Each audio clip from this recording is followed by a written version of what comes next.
New ইয়র্কে ই bike নিয়ে বাড়তে থাকা দুর্ঘটনা ও বিশৃঙ্খলা এবার গড়িয়েছে আদালতে। প্রাণঘাতী দুর্ঘটনার শিকার কয়েকজন ভুক্তভোগী মেয়র জোহরান মামদানির বিরুদ্ধে মামলা করেছেন। তাদের অভিযোগ, ই বাইক চালকদের বিরুদ্ধে কঠোর আইন প্রয়োগ বন্ধ করে দিয়ে জননিরাপত্তাকে ঝুঁকির মুখে ফেলা হয়েছে।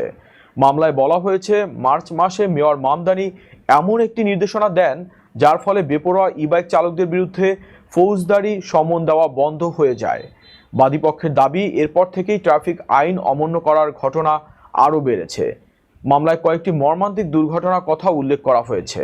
ফুটপাথে হাঁটার সময় এক বৃদ্ধা, সেন্ট্রাল পার্কে হাঁটার সময় এক নারী এবং বাইক লেনে চলা এক সাইকেল আরোহী ই বাইকের ধাক্কায় গুরুতর আহত হন। এদিকে বিশেষজ্ঞরা বলছেন, ই বাইক চালকদের জন্য লাইসেন্স, নিবন্ধন, বীমা এবং নম্বর প্লেট বাধ্যতামূলক করা প্রয়োজন। তাদের মতে এতে দুর্ঘটনা কমবে এবং আইন ভঙ্গকারীদের সহজে শনাক্ত করা যাবে। এখন এই ইস্যুতে আদালতের রায় এবং গভর্নর ক্যাথি হোকুলের পরবর্তী পদক্ষেপের দিকে তাকিয়ে আছে নিউ ইয়র্কবাসী।